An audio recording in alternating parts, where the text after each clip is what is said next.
विहाड़ी में थाना दानेवाल की हदूद ग्रिड स्टेशन के करीब building material and sanitary store पर दिन दिहाड़ी डकैती। दो नामालूम डाकू गन पॉइंट पर मटीरियल एंड सैनिटरी स्टोर मालिक से लाखों रुपए लूटकर फरार हो गए। इस वीडियो में आप देख सकते हैं कि दो नामालूम डाकू ने असला के तौर पर लाखों रुपए नकदी लूटकर फरार हो गए।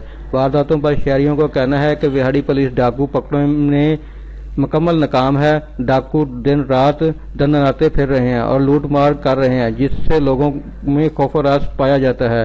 ताजरों और शहरियों की दहाइयां। ताजरों का कहना है कि इस वक्त जिला भर में शहरी घरों में ताजर अपनी दुकानों में महफूज नहीं है। जिला भर में दुकानों पर डकैतियां, घरों में चोरियां और राह चलते लोगों से मोटरसाइकिल और मोबाइल छीनने की वारदातों में मुसलसल इजाफा हो रहा है। जिले पुलिस ख्वाब खरगोश के मजे ले रही है। हर शहरी खौफ से सहमा हुआ है। शहरियों ने आईजी पंजाब और आरपी मुल्तान से नोटिस लेने का मुतालबा किया है। रिपोर्ट खालिद मुगल, के न्यूज़ विहाड़ी।